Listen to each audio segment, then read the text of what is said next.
এখন তো দেখা যাচ্ছে অবস্থা এত জটিল হয়ে গেছে, একটা সন্ত্রাসী গোষ্ঠী ইসকন বাহিনী তারা মুসলমানদের উপরে অত্যাচার চালাচ্ছে, নির্যাতন করছে, মুসলমানদেরকে হত্যা করছে। ওরা বলে যে গরুকে জবে করা যাবে না, কেন? গরুকে জবে করা পাপ। ওরা একথা বলে, কিন্তু ওরা আবার নিজেরা মানুষকে জবে করে। ওদের কাছে গরু জবে করা পাপ, কিন্তু মানুষ জবে করা পাপ নয়। ওরা এটাকে পাপ মনেই করে না। মানুষের বিবেক বুদ্ধি এত খারাপ হয়ে যাবে, ওরা পাপকে পাপ মনেই করবে না, ওরা মানুষকে হত্যা করবে এটাকে কিছু মনেই করবে না। এজন্য আল্লাহর নবী সাল্লাল্লাহু আলাইহি সাল্লাম বলেছেন, প্রত্যেক পরবর্তী যুগ আগের যুগের চেয়ে খারাপ হবে। এ কথা তোমাদের নবী বলেছেন। যতদিন আল্লাহর সাথে দেখা না হবে, তার মানে মৃত্যু না হবে, ততদিন তোমরা ফিতনার মধ্যেই থাকবে। অত্র হাদিস দ্বারা বোঝা যায়, দিন যতদিন যাবে তত খারাপ হতে থাকবে। কিয়ামতের পূর্বে আরেকটি ফিতনা ঘটবে। মুহাম্মদ সাল্লাল্লাহু আলাইহি সাল্লামের রেখে যাওয়া ইসলাম পাওয়া যাবে না। তিনি যেই ইসলাম রেখে গেছেন, তিনি যেই দিন রেখে গেছেন, তিনি যেই শরীয়ত রেখে গেছেন, ওই শরীয়ত মানুষ পাবে না, খুঁজলেও পাবে না, খুব অল্প পাওয়া যাবে, বেশিরভাগ পাওয়া যাবে না। এজন্য উম্মে দারদা রাদিয়াল্লাহু আনহু তিনি বলেন, দাখালা আলাইয়া আবু দারদা ওয়া হুয়া মুগদাবুন। আবু দারদা রাদিয়াল্লাহু আনহু একদিন ঘরের মধ্যে প্রবেশ করলেন। তিনি যখন ঘরের মধ্যে ঢুকলেন, তখন তার অনেক চেহারায় রাগ ছিল, অনেক রাগান্বিত ছিলেন, এত রাগ করেছিলেন। উম্মে দারদা বলেন, আমি এরকম রাগ তাকে কোনোদিন করতে দেখিনি। তিনি এত রাগ করে, এত রাগান্বিত অবস্থায় ঘরের মধ্যে প্রবেশ করলেন। তাই আমি জিজ্ঞেস করলাম, মা আকদবাক, কি ব্যাপার, আপনি রেগেছেন কেন, আপনি রাগ করেছেন কেন, আপনার রাগ হয়েছে কেন? তখন তিনি বললেন, আল্লাহি, আল্লাহর কসম, আল্লাহি, আল্লাহর কসম, মা আরিফু মিন উম্মতি মুহাম্মদ সাল্লাল্লাহু আলাইহি সাল্লাম শাইআ ইল্লা আন্নাহুম ইউসাল্লুনা জামিআ। শোনো, মুহাম্মদ সাল্লাল্লাহু আলাইহি সাল্লাম যেই ইসলাম রেখে গেছেন, তার মধ্যে শুধু জামাতে নামাজ আদায় করা ছাড়া দিনের আর কিচ্ছু পাবে না। মানুষ জামাতে নামাজ আদায় করবে, মানুষ জামাতের সাথে সালাত আদায় করবে, এটা তোমরা পাবে, কিন্তু এছাড়া তার দিনের আর কোনো কিছু তোমরা পাবে না। বুখারীর 650 নম্বর হাদিস এটা। তিরমিজি 2447 নম্বর হাদিসে প্রায় একই কথা এসেছে। আনাস ইবনে মালিক রাদিয়াল্লাহু আনহু তিনি বলেন, মা আরাফু মিম্মা কুন্না আলাইহি আলা আহদির রাসূলিল্লাহ সাল্লাল্লাহু আলাইহি ওয়াসাল্লাম। তিনি বলেন যে এখনকার দিন মুহাম্মদ সাল্লাল্লাহু আলাইহি ওয়াসাল্লামের দিনের রেখে যাওয়া কিছুই আমি এখন আর সমাজে দেখতে পাচ্ছি না। এগুলো চলে গেছে। মুহাম্মদ সাল্লাল্লাহু আলাইহি সাল্লাম যে দিন রেখে গিয়েছিলেন, ওই দিন নেই। তিনি যেই শরীয়ত রেখে গিয়েছিলেন, ওই শরীয়ত নেই।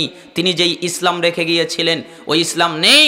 তাই সাহাবীরা বললেন, কুলতু, কোন বর্ণনায় ফাকুলতু, আমরা বললাম, আইনা সলা, সলাত তো আছে, আপনি বলছেন নাই, আমরা তো দেখতে পাচ্ছি সলাত আছে।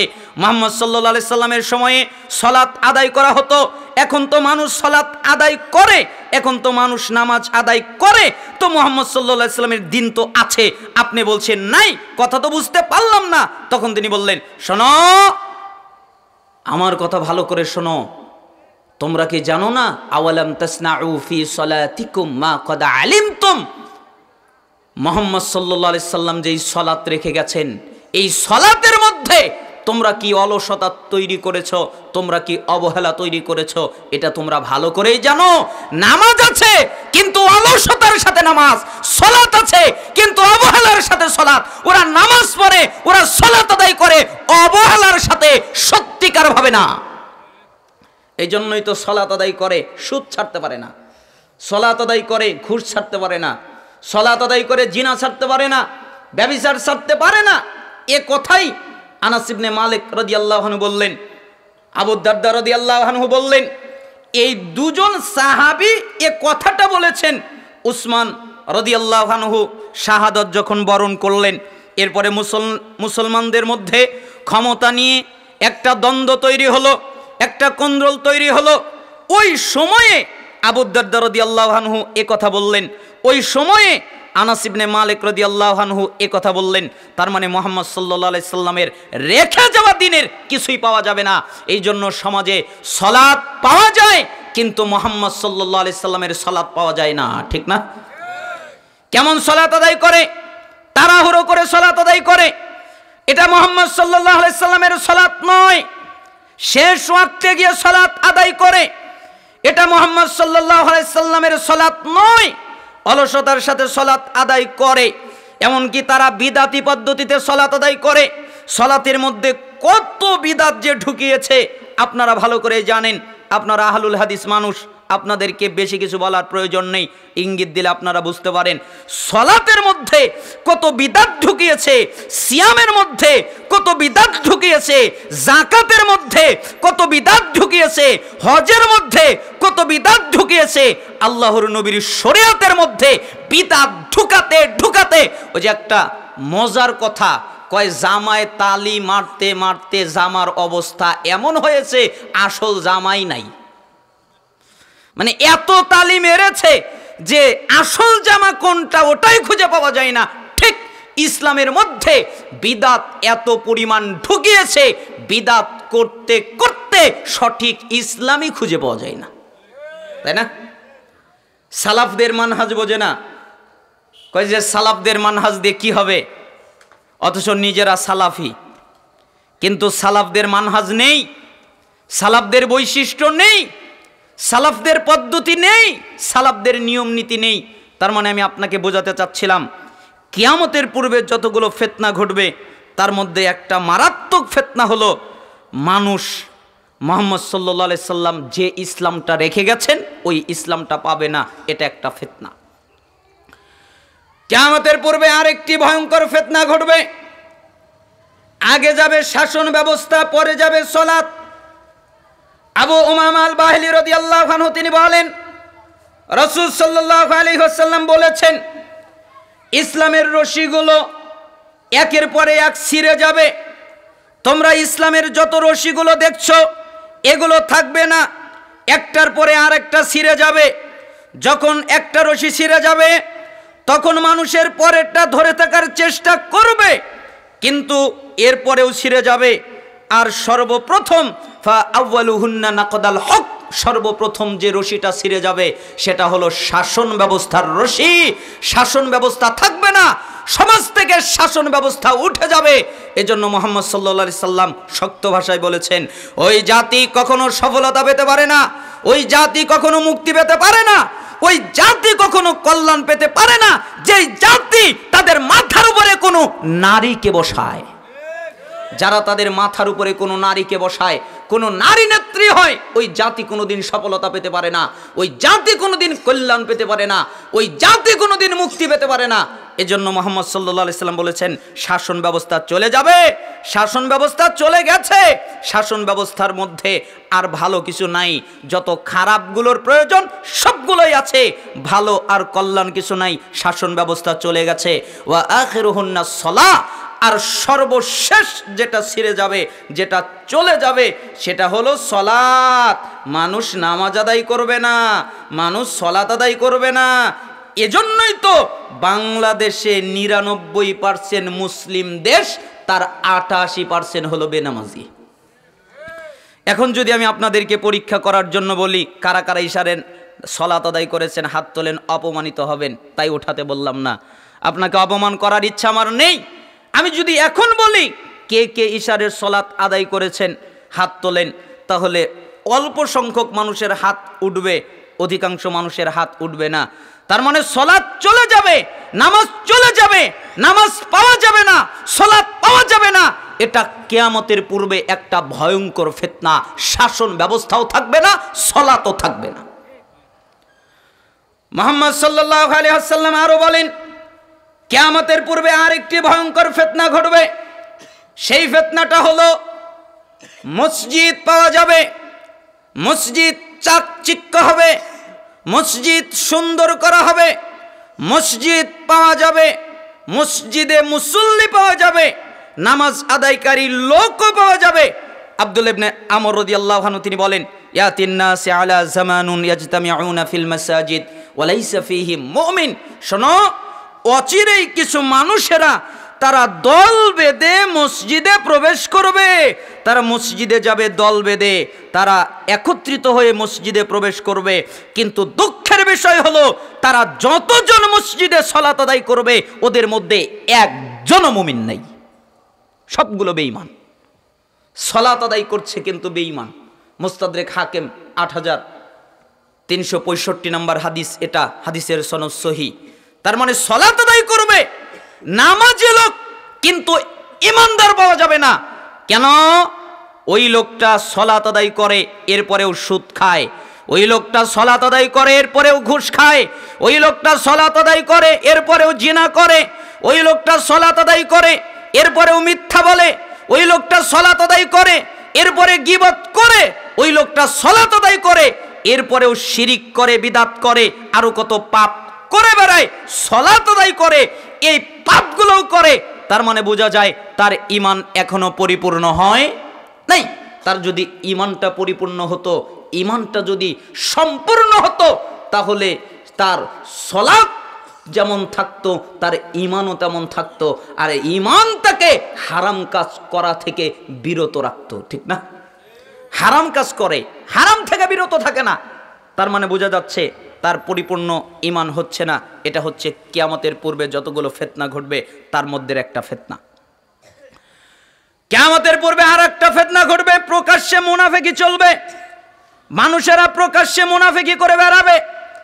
বুখারীর 7113 নম্বর হাদিস, হুযায়ফা ইবনুল ইয়ামান রাদিয়াল্লাহু আনহু তিনি বলেন, ইন্নাল মুনাফিকিনা আল-ইয়াওমা শাররুম মিনহুম আলা আহদিন নবী সাল্লাল্লাহু আলাইহি ওয়াসাল্লাম কানু ইয়াওমাইদিন ইউসিররুনা ওয়াল ইয়াওমা ইয়াজহারুন। শোনো, মুহাম্মদ সাল্লাল্লাহু আলাইহি সাল্লামের সময়ের যারা মুনাফিক, তারা আজকের যুগের মুনাফিকরা মুহাম্মদ সাল্লাল্লাহু আলাইহি সাল্লামের মুনাফিকদের চেয়ে খারাপ, মুহাম্মদ সাল্লাল্লাহু আলাইহি সাল্লামের মুনাফিকদের চেয়ে জঘন্য, তাদের চেয়ে খারাপ। মুহাম্মদ সাল্লাল্লাহু আলাইহি সাল্লামের সময়ে যারা মুনাফিকি করে বেড়াতো ওরা যত খারাপ, ওরা যত বর্বর, ওরা যত দুষ্ট, ওরা যত অন্যায়কারী, ঠিক আজকের যুগের যারা মুনাফিক তারা থাকে। ওই সময় গোপন করা হতো, মুনাফিকদের মুনাফিকি বোঝা যেত না। কিভাবে বোঝা যেত? কিছু আলামতের কারণে বোঝা যেত। মুনাফিকেরাও সালাত আদায় করত, মুনাফিকেরাও সালাত আদায় করত। আজকের যুগের মুনাফিকেরা সালাত আদায় করে না। এই জন্য মুহাম্মদ সাল্লাল্লাহু আলাইহি সাল্লাম পরবর্তী বুখারীর 7114 নম্বর হাদিসে বলেছেন, ওই সময়ে মুনাফিকি ওটার হুকুম ছিল নিফাক। যারা মুনাফিকি করে বেড়াতো তারা নিফাক করে বেড়াতো। আর আজকের যুগে যারা মুনাফিকি করবে এটা হলো কুফরি, তারা কুফরি করে বেড়াবে। তার মানে আজকের যুগের মুনাফিকিটা কুফরির পর্যায়ে চলে গেছে। কেন? মুনাফিকিটা প্রকাশ্যে করছে, সুদ খায় প্রকাশ্যে, মিথ্যা বলে প্রকাশ্যে, গীবত করে প্রকাশ্যে, তারপরে ওয়াদা খিলাফ করে প্রকাশ্যে, আরো আমানত খিয়ানত করে প্রকাশ্যে। মুনাফিকের যত আলামত আছে সবগুলো করে প্রকাশ্যে। কেন? মুহাম্মদ সাল্লাল্লাহু আলাইহি সাল্লামের সময়ের মুনাফিকদের চাইতে ওরা আরো খারাপ। কেন? এরা দেখিয়ে দেখিয়ে করে, আর মুহাম্মদ সাল্লাল্লাহু আলাইহি সাল্লামের মুনাফিকরা গোপনে করত।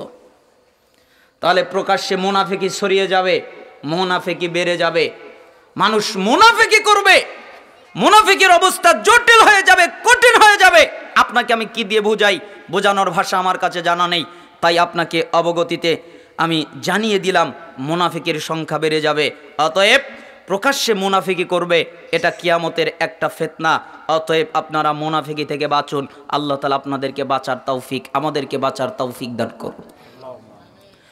কিয়ামতের পূর্বে আর একটা ফিতনা ঘটবে, কাফেরদের সংখ্যা বেড়ে যাবে, মুমিনদের সংখ্যা কমে যাবে। আবু হুরায়রা রাদিয়াল্লাহু আনহু তিনি বলেন, রাসূল সাল্লাল্লাহু আলাইহি ওয়াসাল্লাম বলেছেন, বাদাল ইসলামু গরীবান ওয়া সায়াউদু কামা বাদা গরীবান ফাতুবা লিল গুরাবা। ইসলামের শুরু হয়েছে গরীব অবস্থায়, অল্প কিছু লোকের মাধ্যমে, অল্প কিছু লোকের মাধ্যমে ইসলাম প্রকাশ পেয়েছে, ইসলাম প্রচলিত হয়েছে, ইসলাম ছড়িয়ে গেছে। আবার এই অল্প কিছু লোকের মধ্যেই ইসলামটা ফিরে যাবে। এই অল্প কিছু লোকেদের জন্যই তোবা বৃক্ষের জান্নাতের সুসংবাদ। এজন্যই মুমিনদের সংখ্যা সব সময় অল্প থাকবে, সব সময় কম থাকবে। এটা একটা হকের আলামত, হকের একটা নিদর্শন যে আপনি হকের উপরে আছেন। এর আলামত হলো আপনি একা, অল্প, কম। আমরা জানি ইমাম আহমদ বিন হাম্বল রাহিমাহুল্লাহ পৃথিবীর সবচেয়ে বড় বিদ্বান, সবচেয়ে বেশি হাদিস যার মুখস্থ, 10 লক্ষ হাদিসের হাফেজ ইমাম আহমদ বিন হাম্বল রাহিমাহুল্লাহ। তার সময়ে তাকে কেউ মেনে নেয়নি, তার জাতি তাকে মেনে নেয়নি, আলেম সমাজ তাকে মেনে নেয়নি। ইমাম আহমদ বিন হাম্বল রাহিমাহুল্লাহর পায়ে তার জাতির লোকেরা রশি বেঁধেছে। এরপরে ইমাম আহমদ বিন হাম্বলকে মাটির উপরে টেনেছে, হেসড়িয়ে নিয়ে গেছে, তাকে আঘাত করেছে, তাকে মারধর করেছে, তার শরীর থেকে রক্ত বের করেছে। কেন? হকের উপরে ছিল, একাই ছিল, অল্প কিছু সংখ্যক লোক ছিল। আমাদেরকে তো কেউ মারে না, আমাদেরকে কেউ তো গালি দেয় না, আমাদেরকে তো আদর করে খাওয়ায়, আমাদেরকে তো কত আদর আপ্যায়ন করে। তাতে বোঝা যাচ্ছে আমরা এখনো পরিষ্কার হক প্রকাশ করতে পারিনি। হক যদি পরিষ্কার প্রকাশ হয় তাহলে আমাদের বিরুদ্ধে মানুষ যাবেই। এটাই হকের একটা নিদর্শন, হকের একটা আলামত, হকের একটা পার্শ্ব প্রতিক্রিয়া হলো, হকের একটা ডাইরেক্ট আলামত হলো হক বললে রিয়াকশন শুরু হয়। হক বললে কি শুরু হয়? রিয়াকশন। এটা ঘটবেই। এটা না ঘটলে বুঝতে হবে আমি এখনো হক প্রকাশ করতে পারছি না। তো কিয়ামতের পূর্বে মুমিনদের সংখ্যা কমে যাবে। কিয়ামতের পূর্বে আর একটা ফিতনা ঘটবে, দলাদলির ফিতনা। আরেকটা ফিতনা ঘটবে, মুসলমানদের অবস্থা দুর্বল হয়ে যাবে। তাদেরকে সবাই যেদিক থেকে পারে সেদিক থেকে আক্রমণ করবে, আঘাত করবে।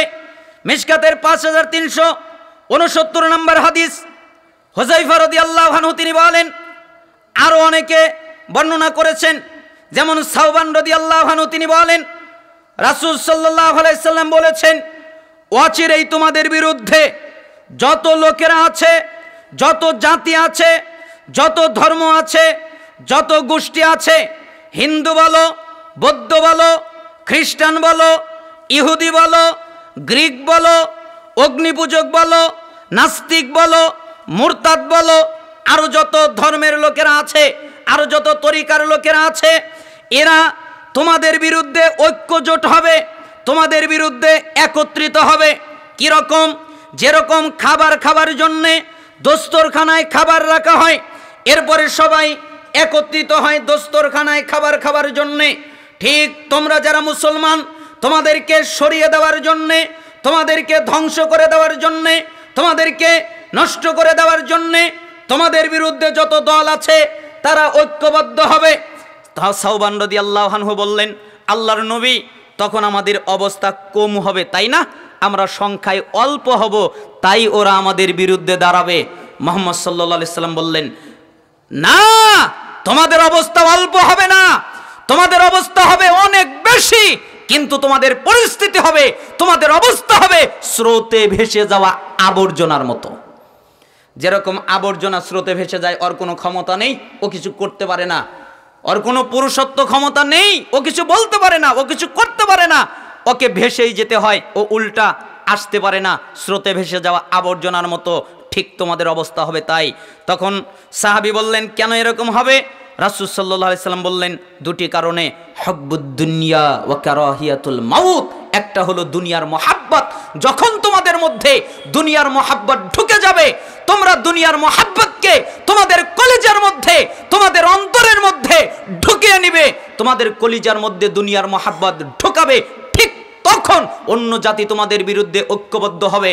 আর তোমরা যখন মৃত্যুকে ভয় করা শুরু করবে, মৃত্যুর ভয় তোমাদের মধ্যে ঢুকে যাবে, ঠিক তখনই অন্য জাতি তোমাদের বিরুদ্ধে ঐক্যবদ্ধ হবে। মাইকেল ভাই মাইক ঠিক করেন। তাহলে তোমাদের বিরুদ্ধে ঐক্যবদ্ধ হবে। এই জন্য সাওবান রাদিয়াল্লাহু আনহু এই কথা বললেন, কিয়ামতের পূর্বে যতগুলো ফিতনা হবে, সমস্ত ফিতনার একটা জরুরি ভয়ঙ্কর ফিতনা হলো সমস্ত জাতি মুসলমানদের বিরুদ্ধে ঐক্যবদ্ধ হবে। ঠিক এখন তাই ঘটছে, তাই না? আর মুসলমানেরা কি নিয়ে ব্যস্ত আছে? তারা দুনিয়া নিয়ে ব্যস্ত, তারা দুনিয়ার উম্মত, তারা দুনিয়ার পাগল, দুনিয়া নিয়ে তারা ব্যস্ত। তারা মরতে ভয় পায়, আমরা মরে যাব, আমাদের মৃত্যু হবে, কেমন যেন লাগে, এ কথা বললে আমাকে মেরে ফেলতে পারে, এ কথা বললে আমাকে আঘাত করতে পারে, এখানে গেলে আমার এটা ঘটতে পারে সেটা ঘটতে পারে, হক কথা বললে কেউ আমাকে মেরে ফেলে দিতে পারে। মৃত্যুর ভয়, যখন মৃত্যুর ভয় করবে, যখন দুনিয়ার মহাব্বত তাদের অন্তরের ভিতরে ঢুকে যাবে, ঠিক তখনই যত জাতি আছে, যত গোষ্ঠী আছে, সবগুলো মুসলমানদের বিরুদ্ধে ঝাঁপিয়ে পড়বে। কিয়ামতের পূর্বে যতগুলো ফিতনা আছে তার মধ্যে আর একটা ফিতনা হলো দলাদলির ফিতনা। মানুষ দলাদলি করবে, তারা বিভক্ত হয়ে যাবে, তারা ভাগ ভাগ হয়ে যাবে, তারা ঐক্যবদ্ধ হবে না, তারা একত্রিত হবে না, তারা এক জায়গায় হবে না, তারা আলাদা হয়ে যাবে, তারা বিচ্ছিন্ন হয়ে যাবে। কেন কেন তারা বিচ্ছিন্ন হয়ে যাবে? আমি একটা মাঝে মধ্যে আয়াত পড়ি, সূরা আলে ইমরান 103 নম্বর আয়াত। আল্লাহ তাআলা বলেছেন, ওয়াতাসিমু বিহাবলিল্লাহি জামিআউ ওয়ালা তাফাররাকু, তোমরা আল্লাহর রশিকে শক্ত করে আঁকড়ে ধরো, পরস্পরে বিচ্ছিন্ন হইও না। আল্লাহর রশিকে মজবুত করে আঁকড়ে ধরো, পরস্পরে বিচ্ছিন্ন হইও না। এই আয়াতটা ঐক্যের আয়াত। কিসের আয়াত? আপনারা কি রাগ করতেছেন আমার উপর? এই আয়াতটা কিসের আয়াত? ঐক্যের আয়াত। কিন্তু আমাদের সমাজে এই আয়াত দিয়ে বিভক্ত হয়, এখন হয়ে গেছে বিভক্তের আয়াত। কেন? যে যে দল করে, যে যে তরিকা করে, ঠিক এই আয়াতটা ওই দলের দিকেই ফিট করে। যদি বলা হয় তোমরা ঐক্যবদ্ধ হয়ে আল্লাহর রশি আঁকড়ে ধরো, তখন সে বলে তাহলে আমার আমিরকে মানেন, তাহলে আমার নেতাকে মানেন, তাহলে আমার পীর সাহেবকে মানেন, তাহলে আমার হুজুরকে মানেন, তাহলে আমার নেতাকে মানেন। কেন?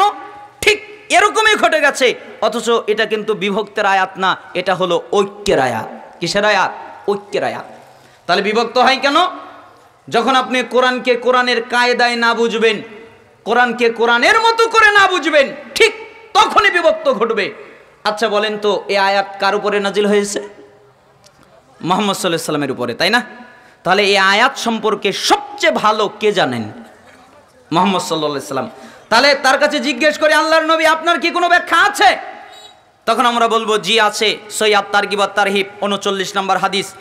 রাসূল সাল্লাল্লাহু আলাইহি ওয়াসাল্লাম বলেন, আলাইসা তাশহাদুনা আন লা ইলাহা ইল্লাল্লাহ ওয়াহদাহু লা শারীকা লা ওয়া আন্নী রাসূলুল্লাহ ওয়া আন্নাল কুরআনা জাআ মিন ইনদিল্লাহ। হে সাহাবীরা, জি তোমরা কি বলো না আল্লাহ ছাড়া সত্যিকার কোনো ইলাহ নাই, আল্লাহ এক, একক, অদ্বিতীয়? এ কথা কি তোমরা বলো না? জি আমরা বলি। আল্লাহ ছাড়া কোনো ইলাহ নাই, আমরা বলি তিনি এক, একক। তোমরা কি বলো না আমি মুহাম্মদ আল্লাহর রসুল? জি আমরা বলি। আপনি আল্লাহর রসুল। আচ্ছা তোমরা কি বলো না এই কোরআনটা আল্লাহর কাছ থেকে এসেছে? জি আমরা বলি এই কোরআনটা আল্লাহর কাছ থেকে এসেছে। তাহলে সাহাবীরা শোনো, ফাবশিরু, তাহলে তোমরা সুসংবাদ গ্রহণ করো। কি সুসংবাদ? ফাইন্না হাযাল কুরআন তারাফু বিয়াদিল্লাহ ওয়া তারাফু বিআইদিকুম ফাতামাসসাকু বিহি ফাইন্নাকুম লান তুহলাকু ওয়া লান তাদিল্লু বা'দাহু আবাদা। শোনো, এই কোরআনের এক অংশ আল্লাহর হাতে। এই কোরআনের একটা রশি আল্লাহর হাতে। এই কোরআনের এক অংশ আল্লাহর হাতে। এই কোরআনের এক অংশ হলো তোমাদের হাতে। একটা আল্লাহর হাতে, আরেকটা তোমাদের হাতে। তোমরা যদি এই কোরআনকে আঁকড়ে ধরো, কখনো গোমরা হবে না, কখনো পথভ্রষ্ট হবে না, কখনো ধ্বংস হবে না। বলেন তো কাকে আঁকড়ে ধরলে? কোরআন। তাহলে ওই আয়াতের অর্থ হবে তোমরা ঐক্যবদ্ধ হয়ে আল্লাহর রশিকে শক্ত করে আঁকড়ে ধরো, পরস্পর বিচ্ছিন্ন হও না। তাহলে অর্থ হবে তোমরা ঐক্যবদ্ধ হয়ে কোরআন আঁকড়ে ধরো, এই কোরআন থেকে বিচ্ছিন্ন হও না। কার থেকে? কোরআন থেকে। আর আমরা ওইটা দলের সাথে সেট করেছি। তো কিয়ামতের পূর্বে যতগুলো ফিতনা ঘটবে তার মধ্যে একটা ভয়ঙ্কর ফিতনা হলো দলাদলির ফিতনা। মানুষ দলাদলি করবে, যে যে দল করে সে সেই দলকেই উত্তম মনে করবে। ইরবাজ ইবনে সারিয়া রাদিয়াল্লাহু আনহু তিনি বলেন, ওয়াদানা রাসূলুল্লাহ সাল্লাল্লাহু আলাইহি ওয়াসাল্লাম মাওঈদাতান ওয়াজিলাত মিনহাল কুলুব ওয়া যারাফাত মিনহাল উয়ুন ফাকুলনা ইয়া রাসূলুল্লাহ কান্নাহা মাওঈদাতু মুআদ্দাইন ফাআউসিনা। আল্লাহ নবী সাল্লাল্লাহু আলাইহি সাল্লামের সাহাবী ইরবাজ বিন সারিয়া রাদিয়াল্লাহু আনহু তিনি বলেন যে একদিন আল্লাহর নবী আমাদের মধ্যে বের হয়ে আসলেন। এরপরে তিনি এমন আলোচনা করলেন, আলোচনা করার কারণে আমরা ভয় পেয়ে গেলাম আর আমাদের চোখ দিয়ে পানি পড়তে লাগলো। আমরা ভয় পেয়ে গেলাম, আমাদের চোখ দিয়ে পানি পড়তে লাগলো, আমাদের অন্তর বিগলিত হয়ে গেল, আমাদের অন্তর বিগলিত হয়ে গেল, আমাদের চোখ দিয়ে পানি পড়তে লাগলো। এত তুমি কথা বললেন। তো এই হাদিস দ্বারা আমাদের দেশের এক শ্রেণীর লোকেরা বলে যে এই তো সুরের দলিল। কিসের দলিল? সুরের দলিল। কেন? ওই যে আল্লাহর নবী এমন ভাষণ দিলেন তাতে শ্রোতাদের অন্তর ভয় পেয়ে গেল, বিগলিত হলো, চক্ষু দিয়ে পানি পড়ল। এই জন্য আমি বলি, হাদিস নিজের মতো বোঝার চেষ্টা করিয়েন না, হাদিসকে হাদিসের ভাষায় বোঝেন, সালাফদের নীতিতে বোঝেন। সালাফরা বলতেন এই হাদিস ইঙ্গিত দেয় যে আল্লাহর নবী আর বেশি দিন বাঁচবে না। বলেন তো এই হাদিস কি ইঙ্গিত দেয়? আল্লাহর নবী আর বেশি দিন বাঁচবেন না। কোন সাহাবী যদি শোনে আল্লাহর নবী আর বেশি দিন বাঁচবেন না, কাঁদবেন না হাসবেন? কেন? পরের কথাই ওই সাহাবীদের প্রশ্নই তার জবাব। আল্লাহর নবী, জি মনে হচ্ছে এটা শেষ উপদেশ, আপনি হয় আর বেশি দিন বাঁচবেন না, এটা মনে হয় শেষ উপদেশ, তাহলে আমাদের নসিহত করেন, তাহলে আমাদের ওসিয়ত করেন। তখন মুহাম্মদ সাল্লাল্লাহু আলাইহি সাল্লাম বললেন, ও সিকুম বিতাকওয়াল্লাহ, আমি তোমাদেরকে আল্লাহকে ভয় করার উপদেশ দিচ্ছি। কাকে ভয় করার উপদেশ? আল্লাহকে। কেন এই কথা বললেন? তিনি তো অন্য কথা বলতে পারতেন, তিনি অন্য কথা বলতে পারতেন, অন্য আমলের কথা বলতে পারতেন, কিন্তু তিনি তা না করে আল্লাহকে ভয় করার কথা বললেন। কারণ জানে একটা মানুষ যদি আল্লাহকে ভয় করে তাহলে তার দ্বারা জুলুম হতে পারে না, সে সুদ খেতে পারে না, সে ঘুষ খেতে পারে না, সে নিষেধাজ্ঞ দ্রব্য পান করতে পারে না, আরো যত পাপ আছে এগুলো করতে পারে না। কেন? সে আল্লাহকে ভয় করে। তাই আল্লাহর নবী বললেন আল্লাহকে ভয় করো।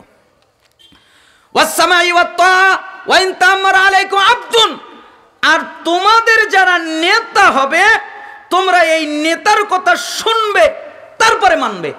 বলেন তো কি বললেন? শুনবে তারপরে মানবে। আর আমাদের দেশে হয় উল্টা, নেতা বলে এই ওকে ধর, ঠিক তাই দৌড় দেয়, ওকে একবারে ফাতা ফাতা করে ফেলে। নেতা বলে ওই বাড়ি ধর, তাই করে। আমির বলে ওকে ধর, তাই করে। তার আমির, তার নেতা তাকে যা বলে সে তাই করে।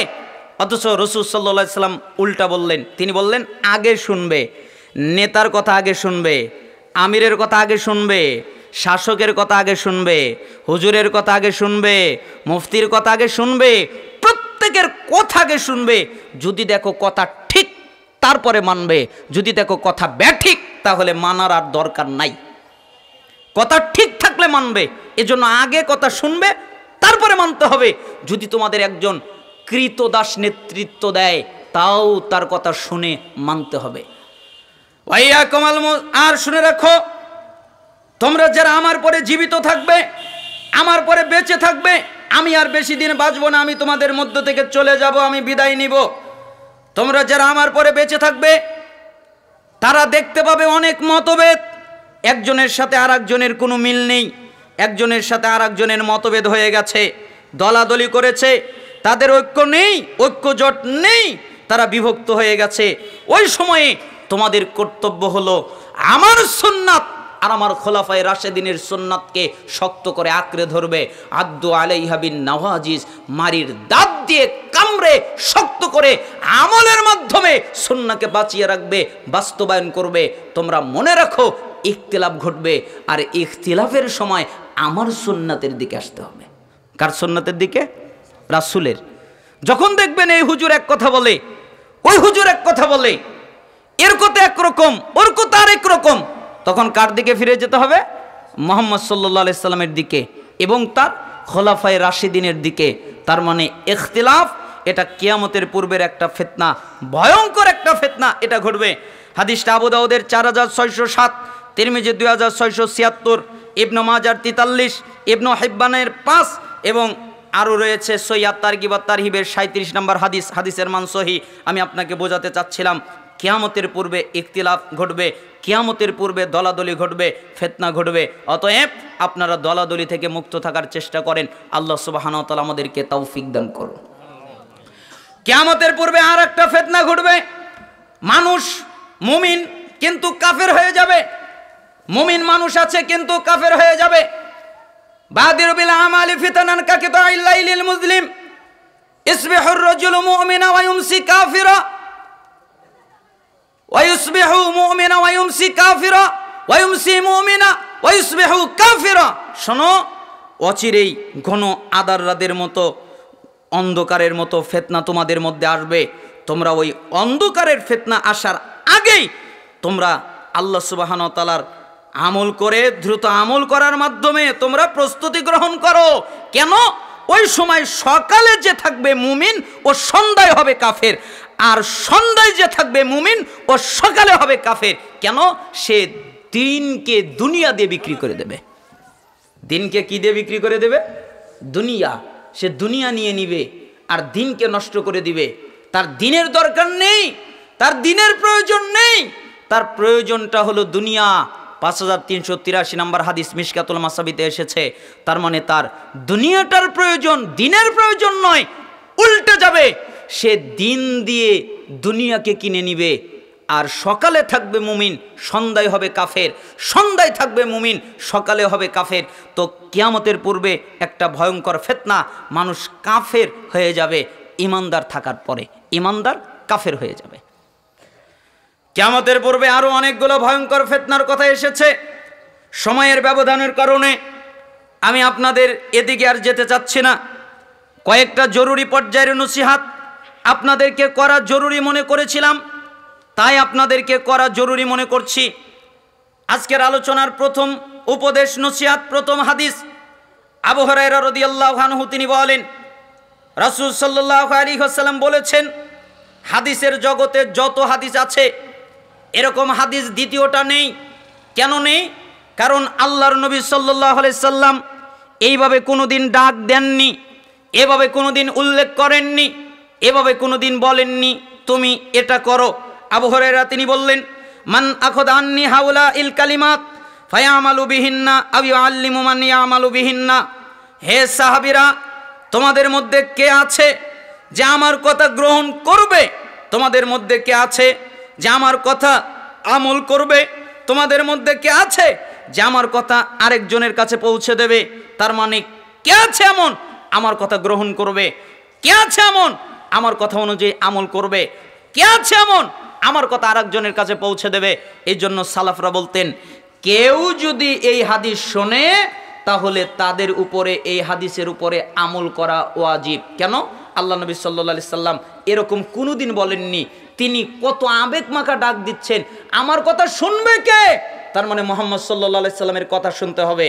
আমার কথা আমল করবে কে? তার মানে মুহাম্মদ সাল্লাল্লাহু আলাইহি সাল্লামের কথা আমল করতে হবে।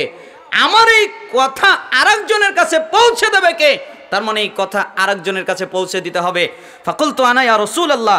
আবু হুরায়রা রাদিয়াল্লাহু আনহু তিনি বললেন, আল্লাহর নবী, আমি আছি তো, আপনি যা বলবেন আমি তা গ্রহণ করব, আপনি যা বলবেন আমি তা আমল করব, আপনি যা বলবেন আমি তা আরেকজনের কাছে পৌঁছে দেব, আপনি বলেন। তখন মুহাম্মদ সাল্লাল্লাহু আলাইহি সাল্লাম ফাখাযা বিয়াদি ফাআদ্দা খামসান, আবু হুরায়রার হাত ধরলেন, এরপরে গুনে গুনে 5টা কথা বললেন। তিনি বললেন, আবু হুরায়রা, জি, যদি তুমি 5টা কাজ করতে পারো তাহলে আল্লাহ তোমাকে 5টা পুরস্কার দেবে। কয়টা কাজ? 5টা কাজ। পুরস্কার দেবে কয়টা? 5টা। 5টা কাজ করতে পারলে আল্লাহ তোমাকে 5টা পুরস্কার দেবে। 1, ইত্তাকিল মাহারিমা তাকুন আবাদান নাস। তুমি কি চাও আল্লাহ আমাকে ওলি বানিয়ে দিক?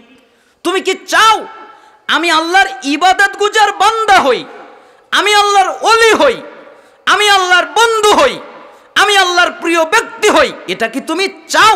আচ্ছা, আপনারা কি মনে করেন, চান না চান না? আল্লাহর ওলি হই, এটা কি চান?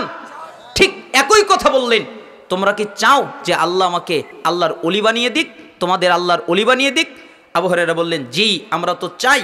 তখন মুহাম্মদ সাল্লাল্লাহু আলাইহি সাল্লাম বললেন, শোনো, তাহলে আল্লাহ যা হারাম করেছেন, যেটা হারাম, এটা নিষিদ্ধ, তোমরা ওই হারামের কাছে যাবে না, তোমরা হারাম করবে না, আল্লাহর নাফরমানি করবে না, গুনার কাজ করবে না, তাহলে আল্লাহ বিনিময়ে তোমাদেরকে ওলি বানিয়ে দিবেন।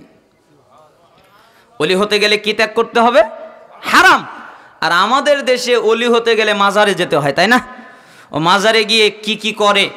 মাজারে গিয়ে সন্তান চায়, মাজারে গিয়ে মান্নত করে, মাজারে গিয়ে সেজদা করে, মাজারে গিয়ে মাথা নত করে, আরও কত কিছু করে। অথচ আমি যেগুলো বললাম এর একটা যদি কেউ করে সঙ্গে সঙ্গে ও কাফের হয়ে যাবে, আর ইসলামে থাকার জায়গা নেই। ও যদি মাজারে গিয়ে কিছু চায় ও কাফের, ও যদি সন্তান চায় ও কাফের, ও যদি সেজদা দেয় ও কাফের, ও যদি মাজারে মাথা নত করে তবুও কাফের। ওর ইসলাম থাকবে না, ওর দিন থাকবে না। আর মানুষ নাকি ওলি হতে মাজারে যাওয়া লাগে, পীরের কাছে যাওয়া লাগে। আল্লাহর নবী এজন্য ব্যতিক্রম কথা বললেন, তোমরা কি আল্লাহর ওলি হতে চাও? তাহলে হারাম ত্যাগ করো, বিনিময়ে আল্লাহ তোমাদের ওলি বানিয়ে দিবেন। আরদা বিমা কসমাল্লাহু লাকা তাকুন আগনান নাস। 2, তোমার তাকদিরে খুশি থাকো, তোমার ভাগ্যে খুশি থাকো। তুমি কি চাও আল্লাহ আমাকে ধনী বানিয়ে দিক, আল্লাহ আমাকে বড়লোক বানিয়ে দিক? এটা কি তুমি চাও? যদি চাও আল্লাহ আমাকে ধনী বানাক, আল্লাহ আমাকে বড়লোক বানাক, তাহলে তোমার তাকদিরে যা আছে তুমি তার উপরে খুশি থাকবে, বিনিময়ে আল্লাহ তোমাকে ধনী বানিয়ে দিবে। কেন? আরেকটি হাদিসে এসেছে ইবাদত করলে ধনী হওয়া যায়। আবু হুরায়রা রাদিয়াল্লাহু আনহু তিনি বলেন, রাসূল সাল্লাল্লাহু আলাইহি ওয়াসাল্লাম বলেছেন যে আল্লাহ তাআলা বলেন, ইবনা আদম, হে আদম সন্তান, তাফাররাক লি ইবাদাতি আমলা সাদরাকা গিনান ওয়া সুদ্দ ফাকরাক। তোমরা আমার ইবাদত করো, আমার বন্দেগী করো, আমার দাসত্ব করো। আমাকে বেশিক্ষণ কষ্ট দিয়েন না, আমার মুখ ব্যথা, গলা ব্যথা, কণ্ঠ ব্যথা, এজন্য আপনাদের ইঙ্গিত দিলাম। রাসূল সাল্লাল্লাহু আলাইহি সাল্লাম বললেন যে আল্লাহ তাআলা বলেছেন, ইবনা আদম, হে আদম সন্তান, তোমরা আমার ইবাদত করো, আমার দাসত্ব করো, আমার বন্দেগী করো, আমার আনুগত্য করো, তাহলে আমি তোমাদের অন্তরটাকে ধনী বানিয়ে দিব। তোমাদের অন্তর গরিব, তো আমি তোমাদের অন্তরকে ধনী বানাবো, আর তোমাদের যত দরিদ্রতার রাস্তা আছে আমি আল্লাহ সব বন্ধ করে দিব। যত রাস্তা থাকতে পারে, যেই রাস্তা দিয়ে দরিদ্রতা আসে, ওই রাস্তা দিয়ে দরিদ্রতা আছে, ওই রাস্তা দিয়ে দরিদ্রতা আসে, আমি আল্লাহ বন্ধ করে দিব। ওয়াইল্লাম তাফআল মালাতু সাদরাকা শুগলান ওয়ালা মাসুদ্দা ফাকরাক। আর যদি আমার ইবাদত না করো, আমার দাসত্ব না করো, আমার বন্দেগী না করো, তাহলে আমি তোমাদের অন্তরে পেরেশানি দিয়ে যুক্ত করে দিব। কত পেরেশানি নিতে পারো নেও, কত অস্থিরতা নিতে পারো নেও, আমি খালি পেরেশানি দিব, আমি খালি অস্থিরতা দিব। তোমাদের অন্তরে কোনো শান্তি দিব না, খালি পেরেশানি দিব আর অস্থিরতা দিব। আর যত তোমাদের দরিদ্রতার দরজা আছে আমি আল্লাহ সবগুলো খুলে দিব। খালি দরিদ্রই হবে, আমি দরিদ্রতার দরজা বন্ধ করব না, দরিদ্রতার দরজা খুলে দেব। কেন? আমার ইবাদত করনি তাই। আমার বাস্তব জীবনের একটা কাহিনী মাঝে মধ্যে বলি। আপনাদের এলাকায় এসেছি, হয়তো অনেকে জানেন, আবার বলছি। এই হাদিসটা আমার জীবনের সাথে ফিট করা। এই হাদিস আমি যেদিন পড়েছি ওই দিন আমার ভাগ্য পরিবর্তন হয়ে গেছে। কিভাবে? এটাও আমার ভাগ্যে লেখা ছিল যে আমি চাকরি করতাম, হানাফি থেকে সৈয়াকেদায় আসলাম, তা আমাকে কেউ চাকরি দেয় না। আমি যেখানেই চাকরি নিতে যাই আমাকে বলে, তুমি তো কেবল আকীদা গ্রহণ করলে, তাই না? জি। তো তোমার তো আকীদা এখনো পরিষ্কার ক্লিয়ার হয় নাই, তোমাকে চাকরি দেওয়া যাবে না। এজন্য বড় বড় প্রতিষ্ঠান আর হয় না। আর হানাফিরা তো দিবেই না, ওরা তো ধরে আরো পিটবে, তাই না? যে আমাদের আকীদা তুই ত্যাগ করে আবার আমাদের কাছে চাকরি করবি। তো কি করা যায়? কোনো পরিস্থিতি নেই, অবস্থা এত জটিল কঠিন। একটা যুবক ভাই আমাকে একটা মসজিদে নিয়ে গেল। এরপরে আমি ওই মসজিদে খুতবা দিলাম। তো তাদের পছন্দ হলো, ওই 4-5 জন, এরকম 5-6-7 জন হবে খুতবায় জুমার দিন। তা আমি তাদের মধ্যে খুতবা দিলাম, তাদের পছন্দ হলো। তো আমাকে বললো, আচ্ছা ঠিক আছে, আপনাকে চাকরি দিব, কিন্তু আমরা তো বেশি বেতন দিতে পারবো না, আমরা সহিয়াকেদার নতুন মানুষ, মসজিদটা সহিয়াকেদার নতুন হয়েছে, নতুন আহলে হাদিস আমরা হইছি, তা আমাদের তো অত টাকা পয়সা নেই, আপনাকে 3000 টাকা বেতন দিব, আপনি কি থাকবেন? তখন আমি বললাম, আচ্ছা ঠিক আছে, থাকবো। 3000 টাকার বেতনে কিছু হয় না, না স্ত্রীর মুখের চাহিদা পূরণ করতে পারি, না সন্তানদের মুখের চাহিদা পূরণ করতে পারি, কোনোটাই হয় না। আমরা একবেলা খাই আর একবেলা না খেয়ে থাকি, এরকম অবস্থা ঘটে যায়। কিন্তু যেদিন এই হাদিসটা বললাম, ওই দিন আমাদের জীবনটা পাল্টে গেল, ওই দিন আমাদের জীবনটা পরিবর্তন হয়ে গেল। যেখানে আল্লাহ তাআলা বলছেন ইবাদত করলে ইবাদত করলে আল্লাহ সুবহানাহু ওয়া তাআলা রুজি বাড়িয়ে দিবেন, ইবাদত করলে আল্লাহ সুবহানাহু ওয়া তাআলা অবশ্যই তাকে ধনী বানিয়ে দিবেন। একদিন আমার বাচ্চা অনেক কান্নাকাটি করছিল, দুধ আনার দুধ নেই।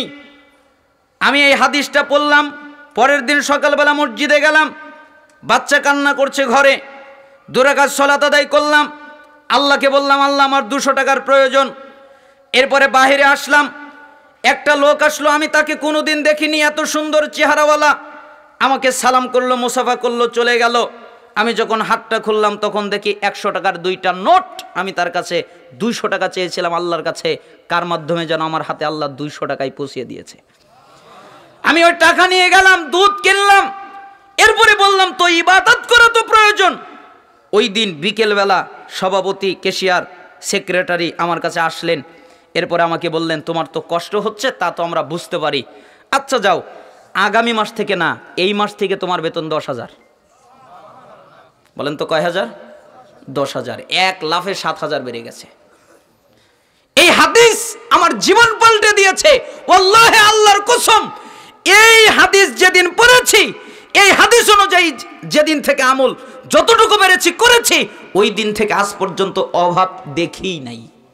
যে অভাব কি ওটা এখন আর বুঝতে পারি না, ওটা আর অনুধাবন হয় না যে অভাব কি। ঠিক আপনিও যদি আল্লাহর ইবাদত করেন, আল্লাহর দাসত্ব করেন, আল্লাহর বন্দেগী করেন, তাহলে আল্লাহ আপনাকে ধনী বানাবেন, আপনার অস্থিরতা দূর করবেন। আর যদি তা না করেন, আল্লাহ আপনার অস্থিরতা বাড়াবেন, আর বিনিময়ে আল্লাহ সুবহানাহু ওয়া তাআলা কখনো আপনার দরিদ্রতা দূর করবে না। এজন্য আল্লাহ নবী সাল্লাল্লাহু আলাইহি ওয়াসাল্লাম বললেন, তুমি কি ধনী হতে চাও?